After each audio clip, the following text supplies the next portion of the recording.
Okay, guys, welcome back to another episode of Hustle and Highlight. Today we are sitting here with DJ from DJK Fitness. Welcome. Thank you for coming on. Yeah. Tell us a little bit about your journey. Well, it's funny. A lot of people, they don't realize that like DJK is actually me. And I didn't want to actually name DJK Fitness. Like DJK that's your Fitness. initials? Yeah. Yeah. So it's Perfect. Daniel Joseph Kelly. I'm a junior, so I just was, I went by DJ my whole life basically. But starting from the beginning, long story short, I grew up as an athlete.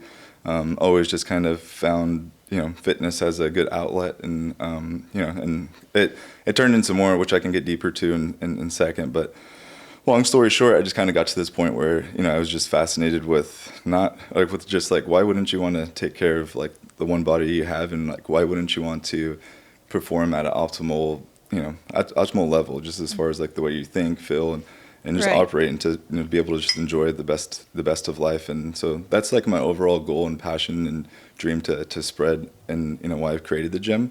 But there's a lot of different avenues within that. It's, as most people know, I train athletes and adults, and so those both kind of have their own little intricacies as to why I'm like fascinated, and why I've kind of pursued both of those paths. That, and amongst a lot of other things, but I'll kind of I can go down a lot of rabbit holes, and that will happen. So I'm trying to keep things like surface level, and then as you guys ask questions, I'll let it happen. Perfect. Yeah, Perfect. yeah. So that's what you love to do, obviously, is mainly train athletes. What sports did you play growing up?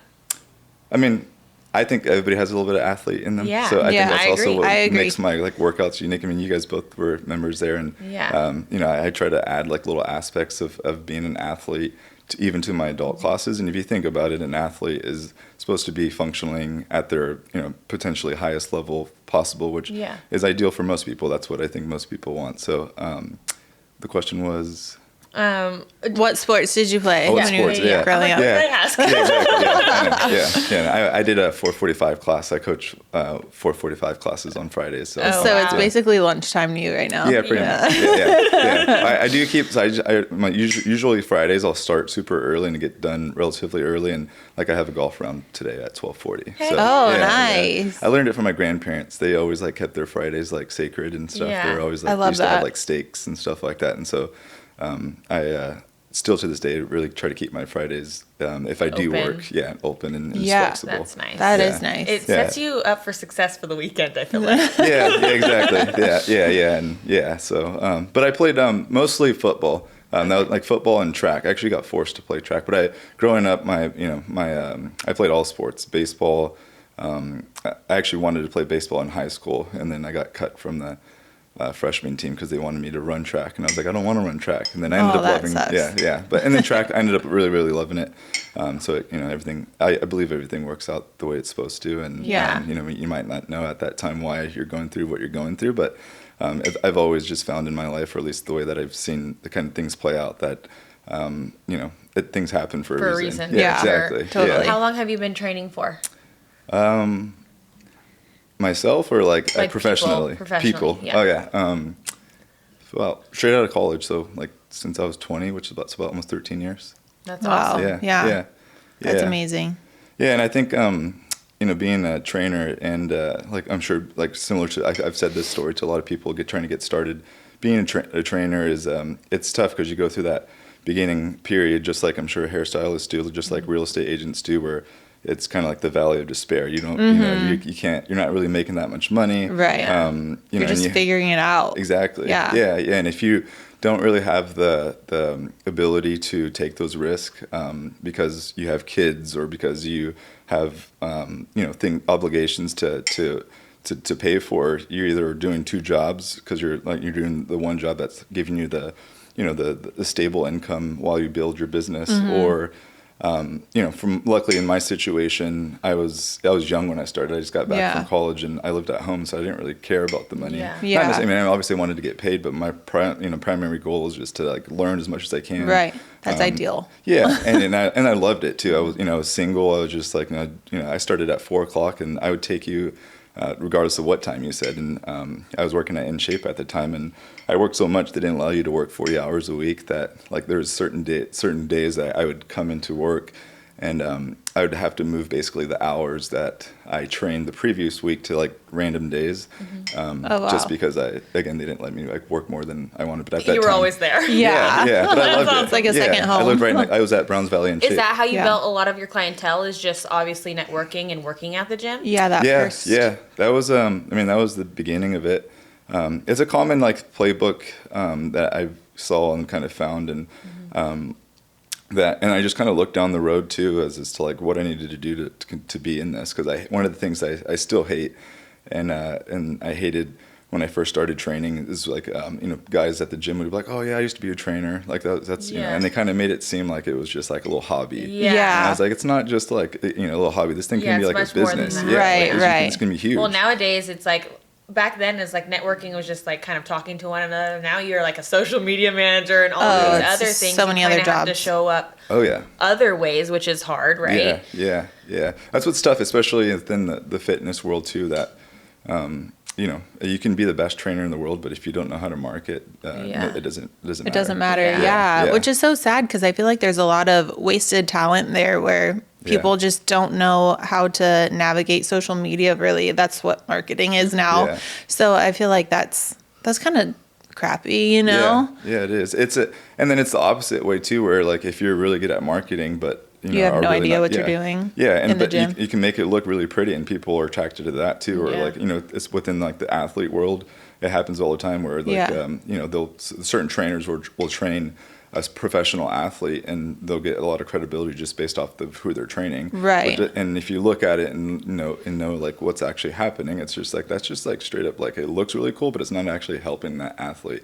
Yeah. I mean, it's good that they're moving and stuff like that, but as far as like what they're actually trying to accomplish, like it's not really helping the athletes. The same thing with on the adult side, it's a lot of people just kind of see, they train with Kim Kardashian's trainer must be great. Yeah. That Yeah. workout must be great, and it's Yeah. like that's not necessarily true. So, but it's it works in both ways, and I think the best marketing, especially in like what like in our area, is word of mouth results, those types of things. Definitely. I've been personally super I was like resistant to social media as a trainer. I never wanted to be the type of trainer who was like, hey, look at my six pack, Right. train Yeah. with me type of person. I always wanted to be respected because of my knowledge and because of my work, and it's always a red flag to me when I see other trainers Facebooks and Instagrams where if it's only pictures of them. It's Yeah. like Right. the easiest person to train is yourself. Oh, You know- Totally. You know exactly how you're feeling.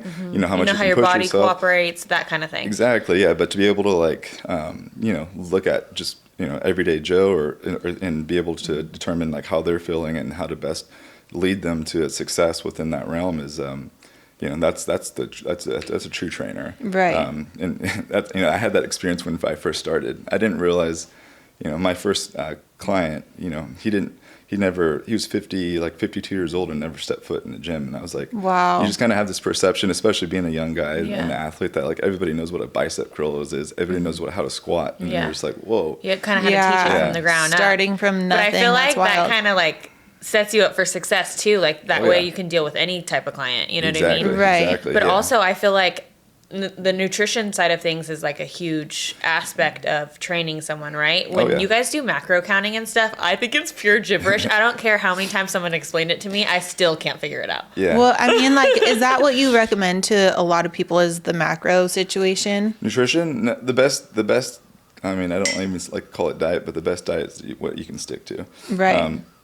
I think macros are good to create awareness. I'm the type of person that I think it's tedious. I mean, if Yeah. you've ever done macros, people get burnt out of it. It's a math equation. It's like so many numbers going on Yeah. all Well, the that- time. and You're constantly having to like reevaluate, right? Like Yeah. you hit your goal and then you're like, okay, now we What's got to switch it next? up, right? Yeah, that exactly that. And there's so many inaccuracies in tracking. Yeah. Just like certain things, like people miss the oils that they put on their food, Mm-hmm. and even the food manufacturers are like allowed to like round to like the nearest 10. There's all these Yes. things, like the net carb things too.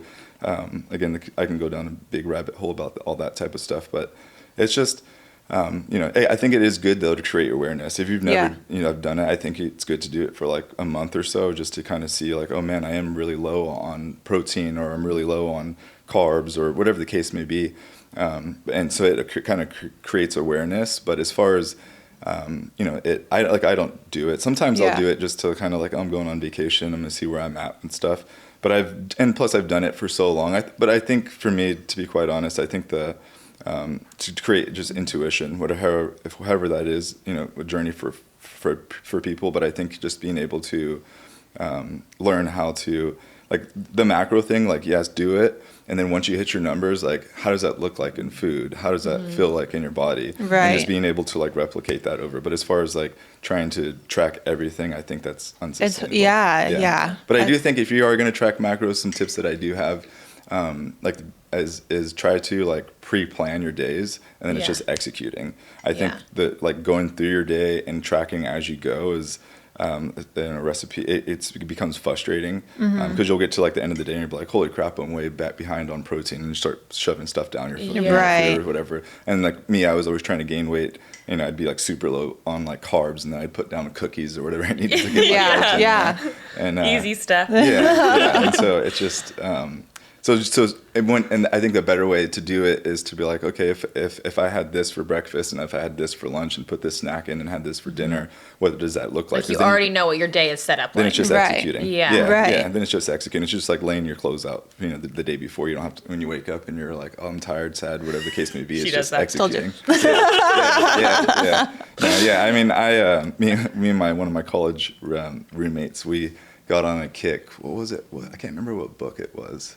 It was just about being like a super efficient. Yeah. And like we would do like stupid things like, grind your coffee beans, make sure it's like set on, the time that you're going to wake up, lay out your clothes. Yeah. But the whole idea was Super militant. It is so helpful though. Yeah. You're setting It's yourself less up for decisions. success the Yeah. next day, or like the next hour, whatever it may be. Yeah. You got to figure out that book. I want to read it. Yeah. No, I've read so many books, but it's just like the whole Steve Jobs things. If you like know his little thing where he like the reason why he wore the same outfit each day was because it was less decisions he had to make. He only Right. wanted to focus or have the capacity to focus on the decisions that were big and So made a smart. difference. Yeah, which makes sense. Totally makes sense. Yeah, I think you can get a little bit. I mean, that might be a little bit excessive, but What outfit would get a Same little outfit boring. every day. Okay. yeah, we would But- do stupid shit though. Like, like I'd scramble my eggs, and we would just kind of like egg each other on to be able to just like, like I did this, I did that. But the whole goal is just to like, especially because you think about it, you wake up in the morning, you're tired, you're not functioning properly, and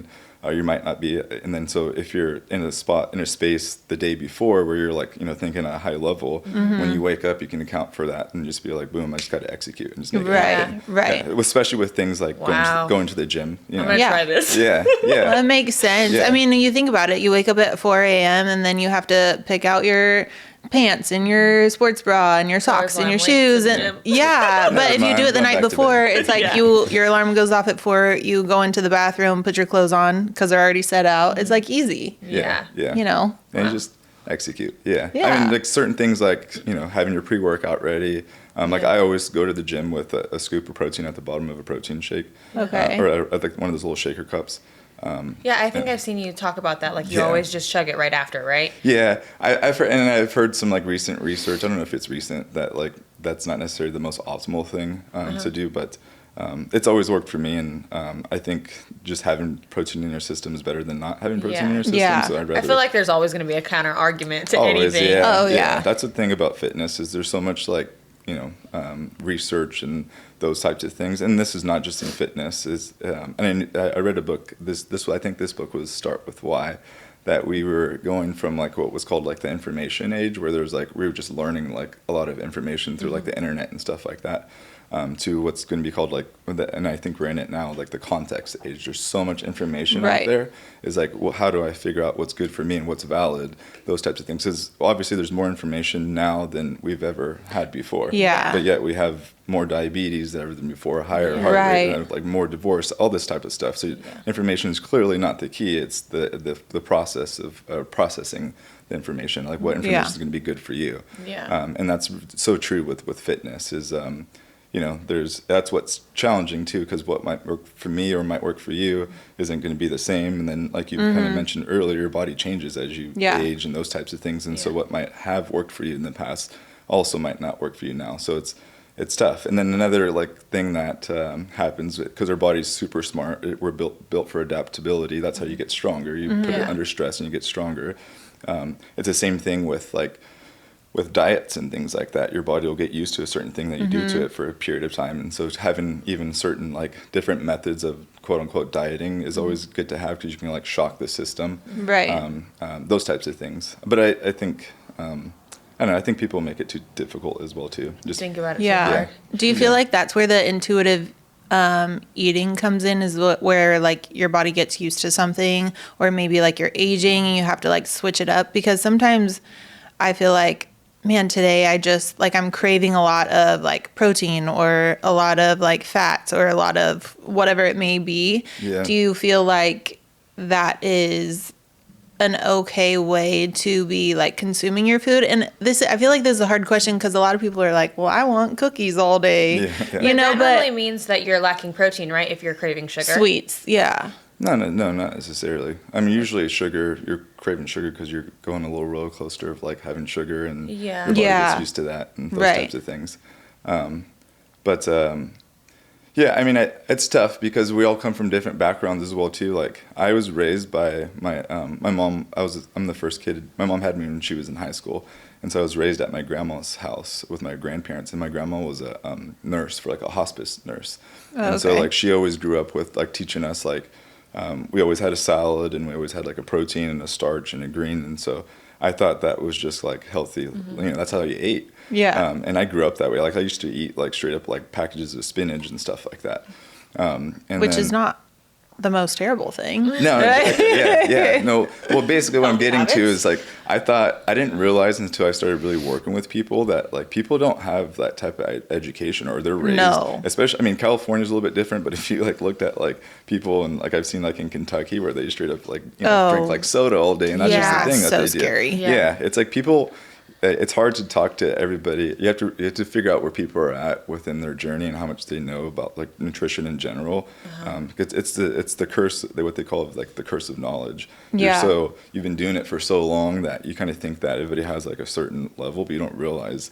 So it's hard to like speak to nutrition in general, because it's, again, you have to figure out where somebody's at before you can start. Like, everyone's at a different starting point. I feel like that would be a really challenging part of your job, like that 50 whatever year old man that never stepped foot in a gym before, having to like teach him from basically the ground up how to like lift a weight, or what a weight is, that's hard. It's I feel like that's better though, almost, because then you're teaching them proper form, like right mold off the bat. him into the way. I tell people all the time, like it takes 10 times as long to unlearn something than it does to learn something right the first time. Yeah. Right. And so, especially, I know I train a lot of younger athletes, and it's actually cool. And younger athletes are the hardest athletes to train though, because they're very unaware of their body, and they don't understand cues as much compared to like that 50-year-old dude. Like he can at least like, kind of understand like what it means to sit back into your hips or something like that. Right. Yeah. Where like the kids are like, they have no idea, so you have to really dumb it down and stuff like that. So, just, I forgot what the question was again already. No, I think we just, answered it. just like how to, everyone's at a different starting point. And so that I must was be. going to ask you, though, as far as the gym goes, how long have you had the gym? And then if someone hasn't been there before, what does it look like for them?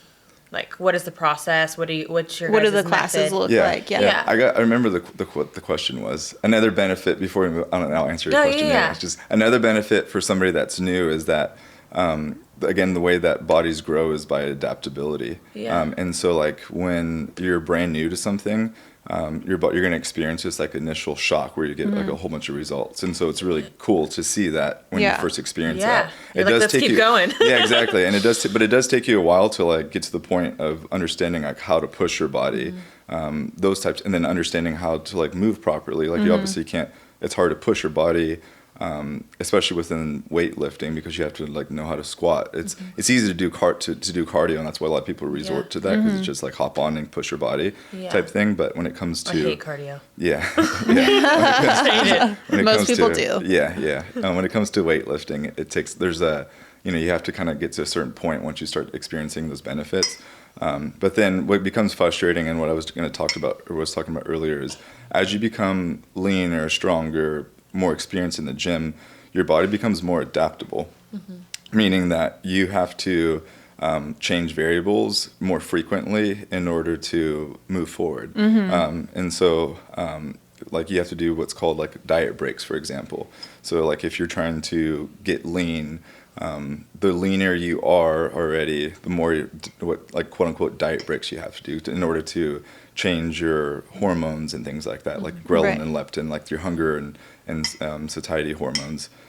You have to be. You see, basically, what a diet break is say like your goal is to lose weight or fat, and you're in a deficit of calories.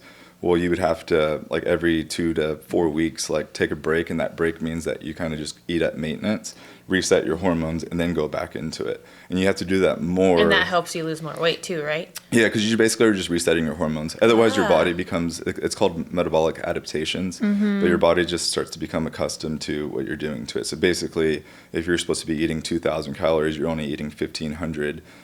Your body would be like, okay, well, I'm going to start slowing you down because I'm only getting 2,000 calories. So you start feeling sluggish, tired, not thinking. Your metabolism slows down, like that type of thing. So kind fascinating. Yeah. Where your body's just that makes like, sense. Yeah, your body's just like, well, I'm just gonna give you this. Then if this is what you're gonna, and that it's and it's your body's really really smart, and so that you have to be able to basically reset that. And then get back to a place where your body's able to go back to losing weight, whatever the case may be. When you're new and you have, there's different things out there, but let's say like over, for like a male, 25% body fat and like a female, like 30% body fat. Usually you could, you don't have to take as many diet breaks because you're not as adaptable. Yeah. But again, as you get closer and leaner, like our bodies aren't built, unfortunately, to be like buff, lean, super strong. Our bodies are built for survival, and with that, you have to basically, we're teaching our bodies to become inefficient when it comes to like raising your metabolism. Like I can eat like 5,000 calories sometimes and not really burn. Not really gain weight because I'm moving so much. I've also kind of taught my body how to be like really inefficient with my food because it's like I know I'm going to get more, so I can let this go. Right. Yeah. Where like if you're, again, if you get to the point where you're supposed to be eating 2,000 calories, but you're only eating 1,000, your body's like, I'm going to hold on to this because I need it. It's not going to burn that energy as fast. Yeah, exactly. Those types of things. And so, that's why sometimes too, if you've been in this spot where you've been crash dieting, not eating very well, and you want to lose weight, but you've been in that state for so long, it sucks because those are the type of people sometimes where you actually have to get them to eat more for a while, get their bodies going, and then go. And that's the last thing they want to hear is like, I got to eat more, and I'm already at the spot where I'm at. But you have to just trust the process and, get to a place where your body's like safe and feels cool to like do what it needs to do to progress and move forward. So I know that was a rabbit hole, but I love it. It's great. That was in depth. I loved it. Yeah, and it makes sense too when you break it down like that. I just heard this thing the other day, and although like I understood it, I didn't understand it. Like I didn't know how to put it into words. So I used to be a runner, and this person was saying how when you're constantly doing cardio or training for something like a marathon or like long distance running, you're teaching your body how to burn energy at a slower rate because your body needs to hang on to that energy for the whole, like, I don't know, like 13 or 20 whatever miles. As where when you're lifting weights, you're teaching your body to burn that energy a lot quicker. Does that make sense?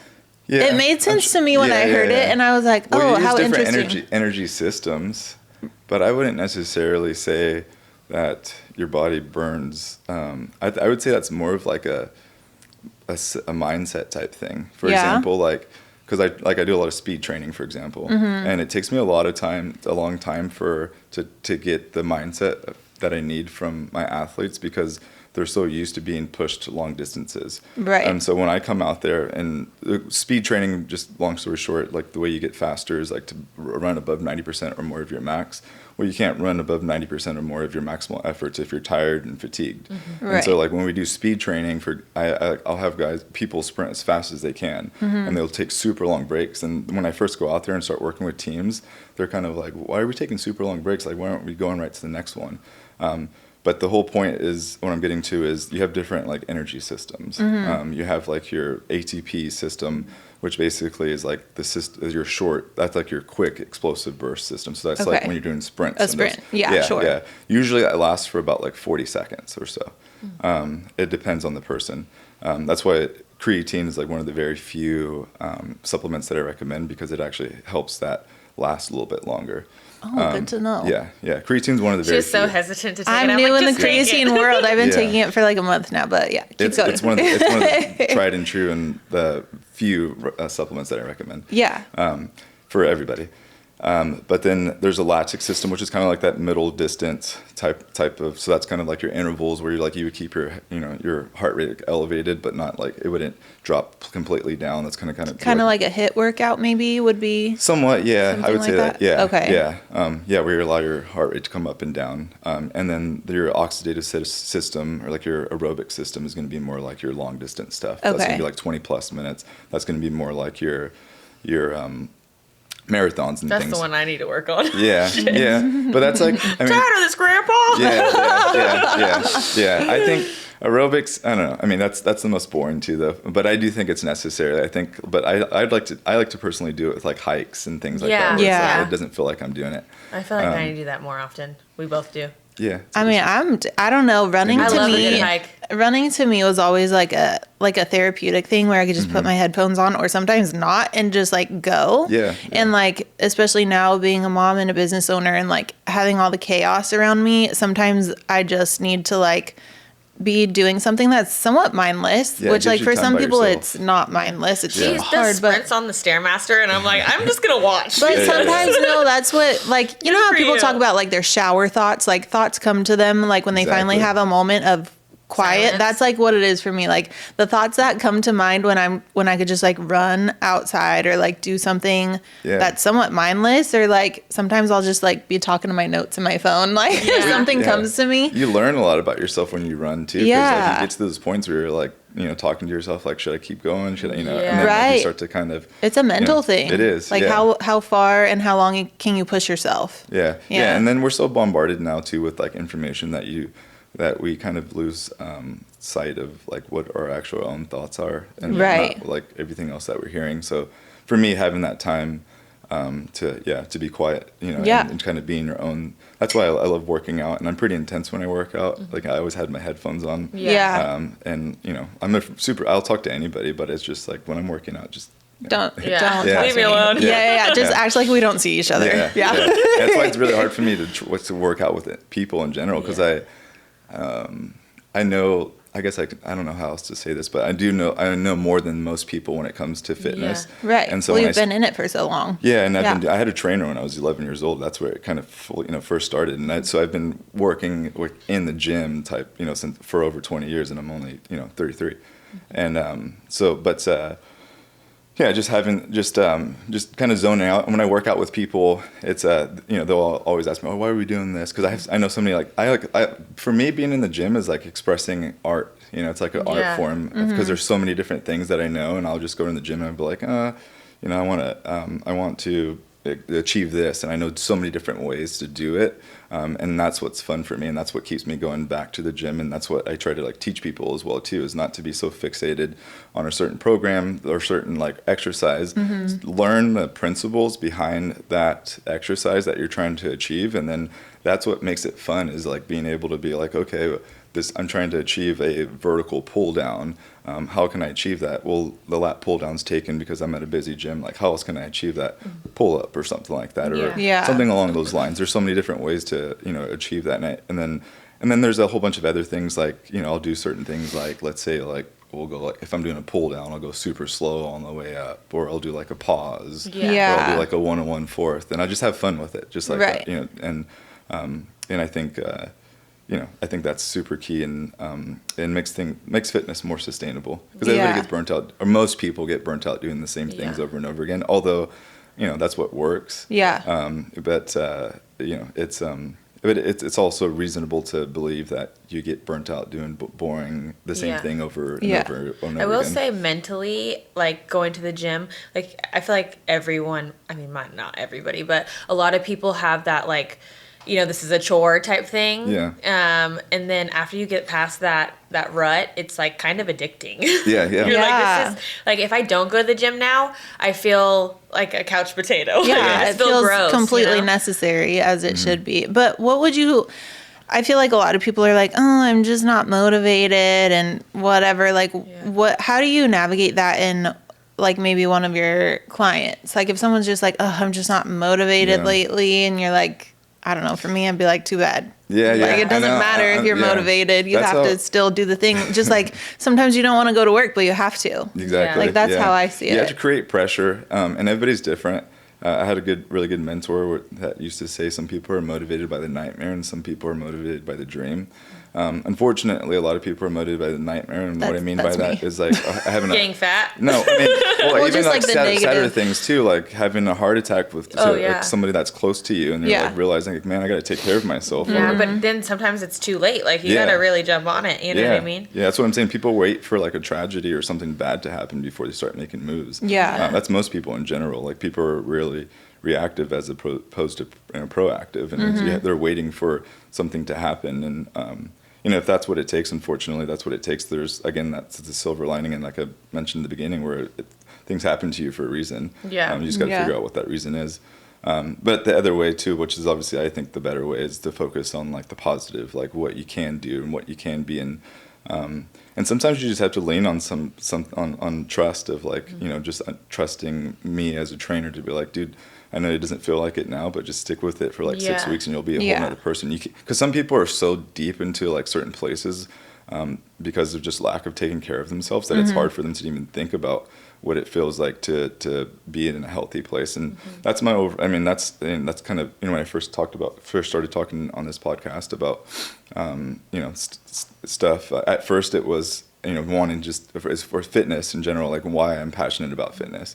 At first it was just to, like most people, or most young kids at least, young boys want to just be buff, strong, and and play in the NFL. Right. And then after getting to certain places, like in college, I was working a job, going to college.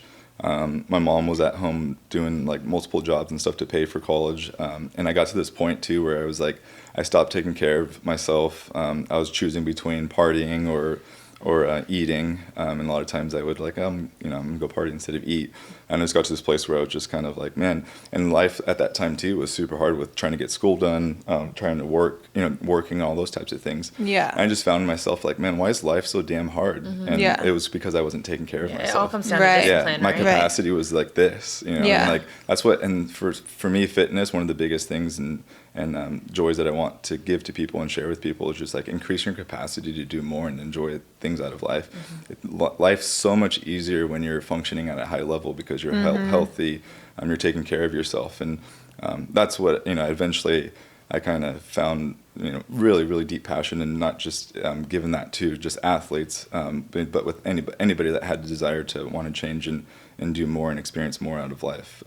I always found that the better I'm doing in the gym, the better I'm doing in life. It's Yeah. always kind of Yeah. paralleled with each other.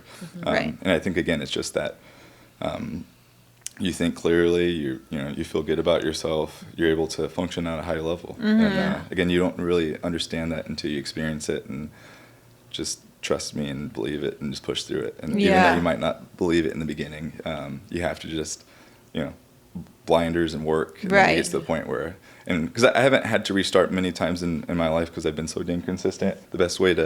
I heard somebody say the best way to get in shape is to stay in shape.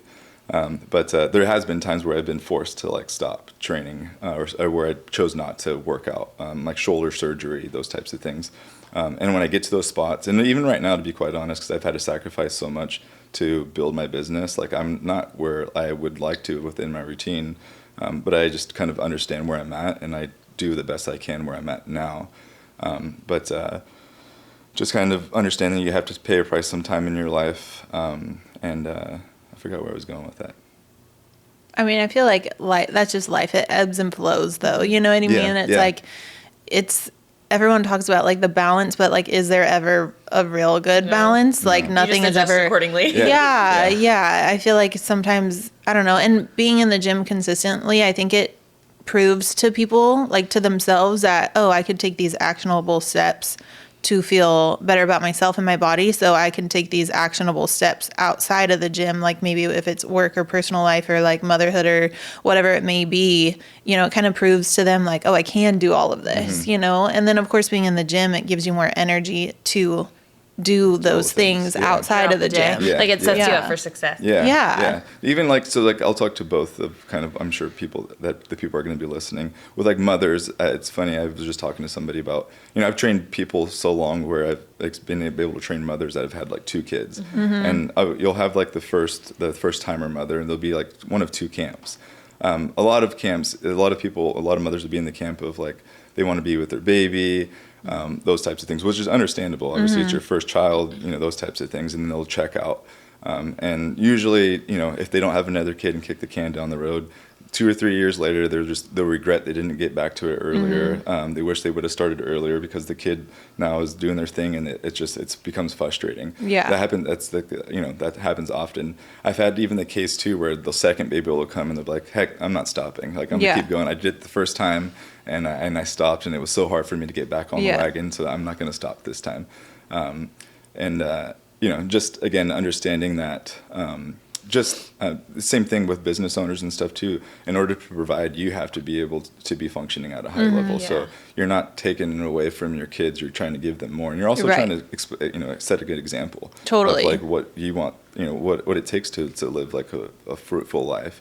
And it doesn't have to just be in the gym. It could be anything that keeps you active, whether it's walking, hiking. You know, you don't have to do it in the gym. You know, that, and then on the opposite side, or on the male side, my stepdad was a construction worker, and you know you hear all these construction workers or people in the trades that, you know, push their bodies through. Their backs go out, all these things. Well, because a lot of times too, you'll hear that too.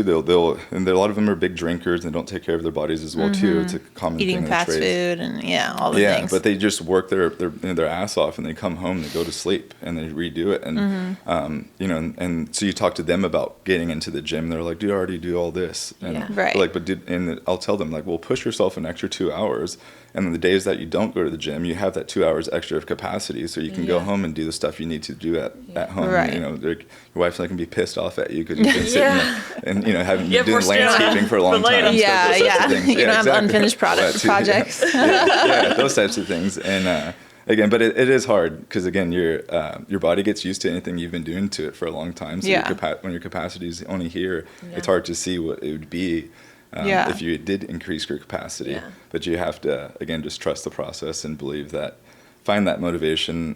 Whether you know, I'm not a big proponent of motivation. My mom, you know, I always believed. My mom told me, if you want something, you know, you'll figure out a way to do it, and that's true. You know, like, you'll figure out a way to do it. If you want it bad enough. Yeah, and I'll tell you, you know, oftentimes where, and I've found that in my life myself, but there's oftentimes where people like, you know, complain, and I'm just like, fucking do it. You know? Stop complaining. Stop being a little. I feel like I'll say this. I've said this before, and I'll say it again. But like, she's got me up super early and got me on that rotation. But like, I used to just roll out of bed and like throw clothes on and like barely eat breakfast and like just go like fly by the seat of my pants or whatever that saying is.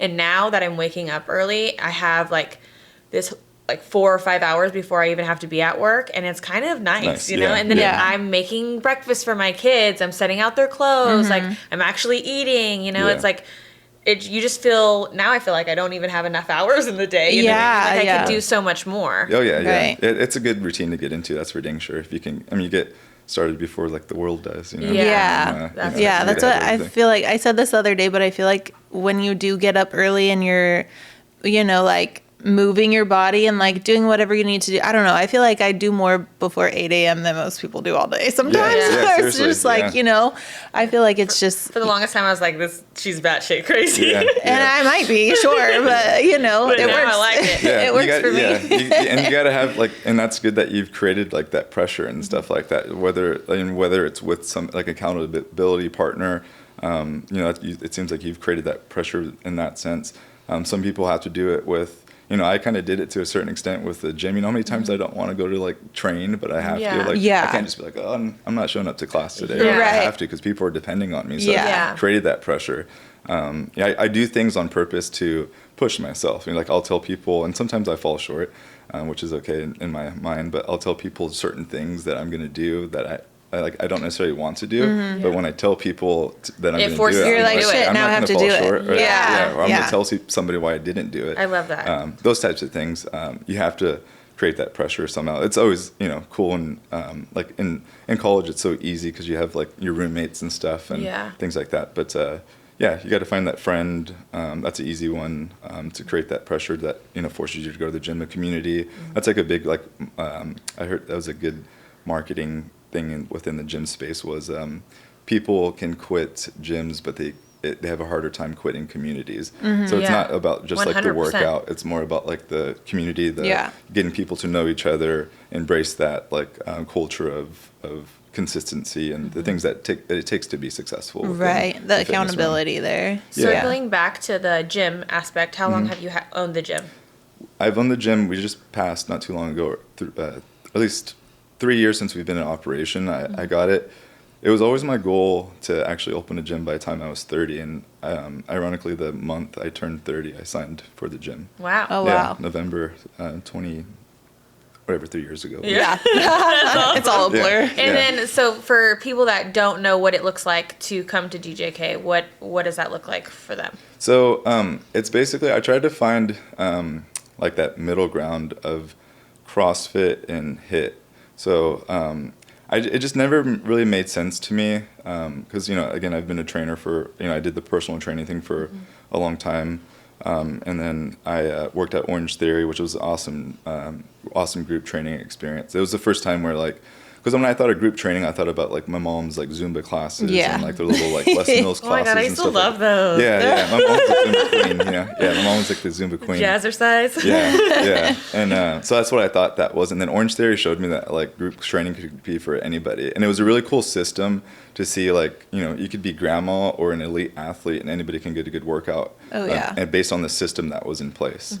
But Orange Theory, I think something that I found was a lot of members that stayed consistent, did the right things outside of the gym as far as eating well and those types of things. They kind of got to a place where it was very cardio heavy, where they just lost a whole bunch of weight and they were like, you know, I want to gain muscle. And, you know, a lot of us obviously know that a lot of that takes lifting weights. That's why I've never gone to Orange Theory because I hate cardio. Yeah. But it is really fun. It's such a good workout. Yeah. It like pushes you to do stuff you wouldn't do because it's like, you know, you're doing it with other people. The environment is cool. And then it's like, you know, it's like it's not just like hit 7 and go. Yeah. There's different types of stimulus. So it's a really cool, you know, I never did cardio that way as well either. Yeah.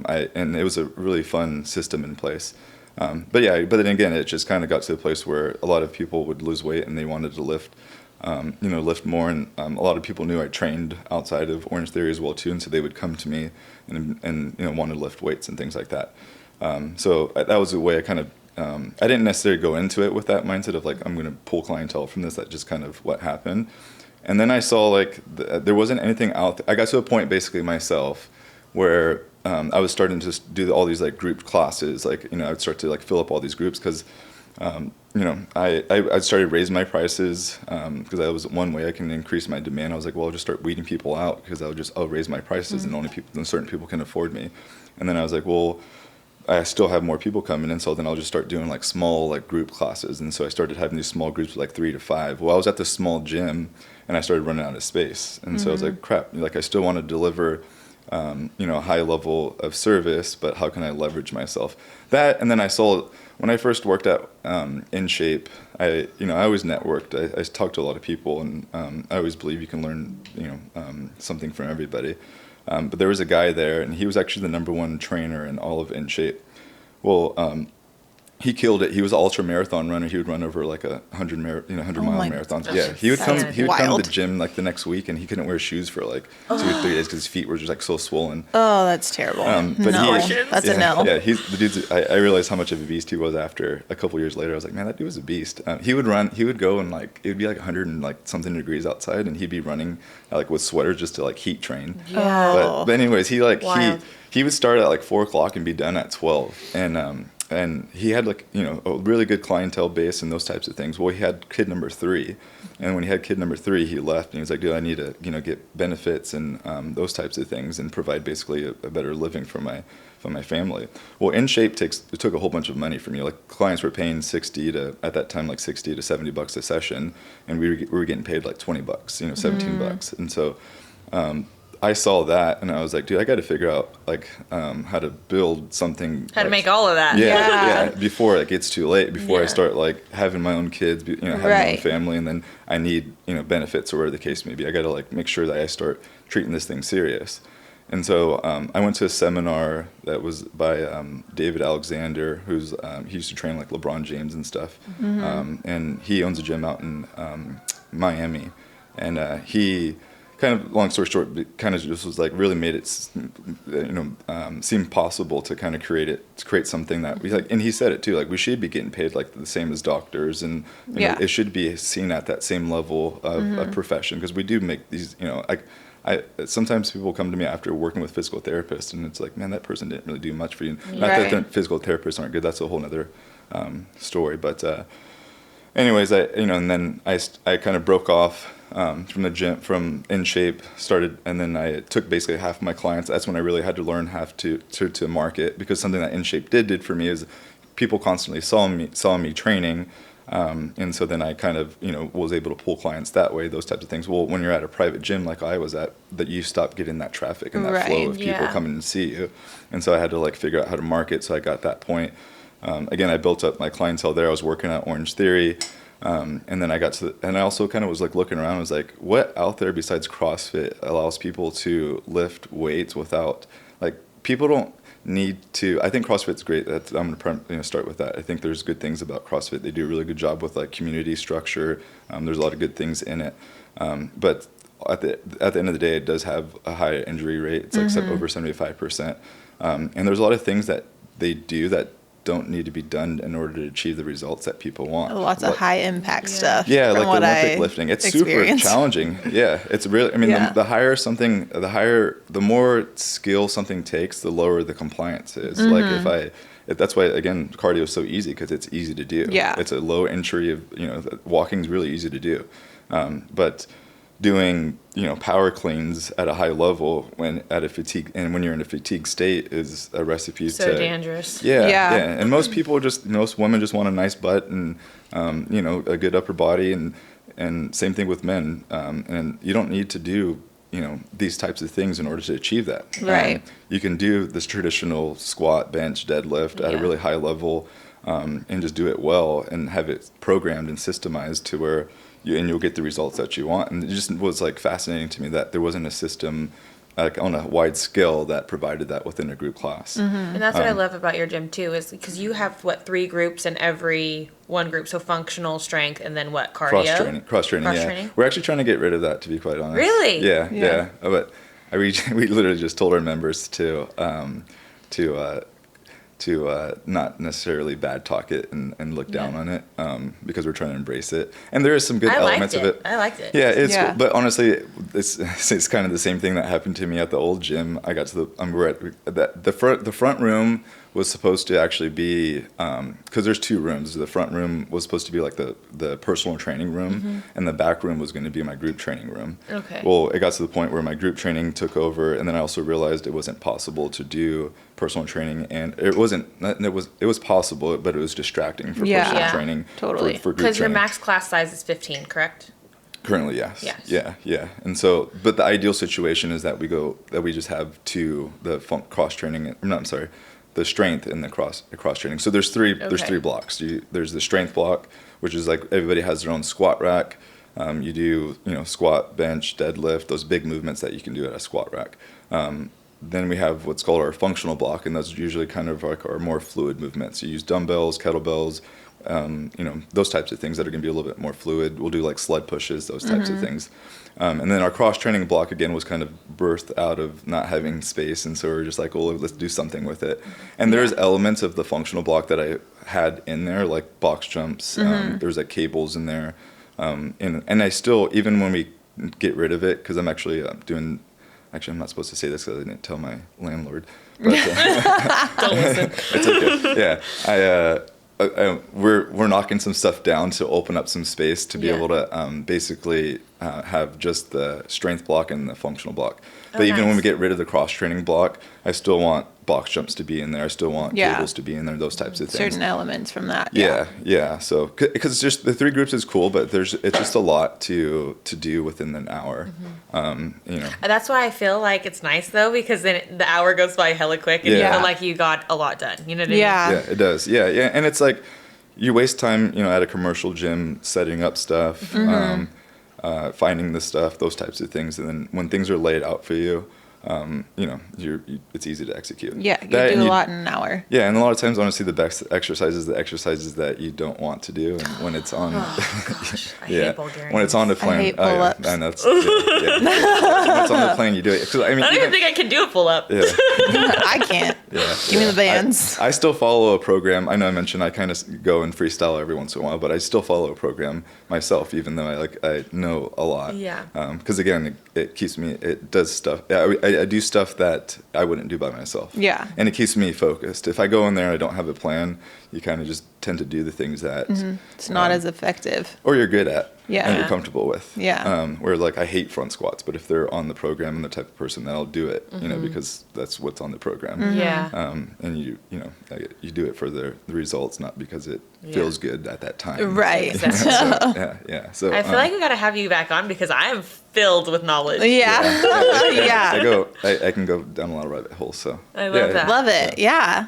Well, where can people find you if no one's heard of you yet? Like, how can people sign up for your gym? Tell us all the things. Yeah. So DJK Fitness gym is the Instagram. I tried to get DJK Fitness, but the guy wouldn't give it to me. Oh. He tried to sell it to me for like $5,000. Stop it right now. On Instagram? I reached out to him. I was like, Oh. and he's Can like, I have this? I know. Yeah. And then he like threw a number and it was like 5,000, and I was like, laugh out loud. Yeah, no. I never followed up on it. So DJK Fitness gym. So I recently, not too long ago, had separated my, as far as Instagram goes, athlete and adult classes. So adults are on the DJK Fitness gym, and then athletes are on DJK Athletics. I'm working on actually opening up another location that's going to be dedicated strictly to the athletes. Nice. So then I'll be able to offer more classes for DJK Fitness gym for adults, and then same thing on the athlete side. I'll be able to offer more classes there. And then, but yeah, we usually have some trials going. If you mention this or reach out to us, and I say it often too, I don't just put free classes out there because unfortunately when I was just listening to a really good podcast. I know you guys listen to the Hormozis about pricing and stuff like that, but unfortunately people don't take free serious, and so we'll give people free sessions, but it's usually if we know who they are and we can kind of hold them accountable. But outside of that, there's usually some trials that we have. Like I think right now we're doing the 3 for 30. We're in the middle. We just started a challenge actually, which has been really fun. We have like almost 60 members. This time around. But we're adding more classes pretty soon as well too, just because we have a really good demand. We're at a really good spot right now. I'm really happy with just the overall coaches that we have, where the gym's going, and just have really been able to dial it in our culture and work out. So, and just obviously trying to make it better with this construction and opening up stuff like that. So, that, and then I didn't wear. My wife's like, why aren't you wearing a DJK? No. Again, I love to train, but I started the gym so I can leverage myself and do this for a long time. I love to train people, but I also love to, enjoy life, golf, talk to people, those types of things. And I knew it wasn't going to be sustainable if I didn't have a team and a group and people I can lean on. There's a really good quote that I like to use often, and it's, if you want to go fast, go alone. If you want to go far, go together. Yes. And, It takes a So village. true. Yeah, it So does. true. Yeah, and so I didn't want to experience burnout, and so I got an awesome team, and yeah, just really grateful and excited to what's to come. I still feel like I'm just scratching the surface, and Yeah. there's so much more potential within this market to continue to grow. Yeah, I awesome. couldn't agree more. Love Yeah. that. Thank you so Yeah, much. thanks for And you having me. guys follow them, DJK Fitness Gym, DJK Athletics, correct? And DJK Fitness is just me. Yeah. Perfect. Nice. Yeah. Okay. Yeah. All the Awesome. things. Follow them. Go to the gym. It's amazing. Try it out. And also, if you can, like, subscribe, and follow Hustle and Highlight. Thank you, DJ. Yeah, Thank you.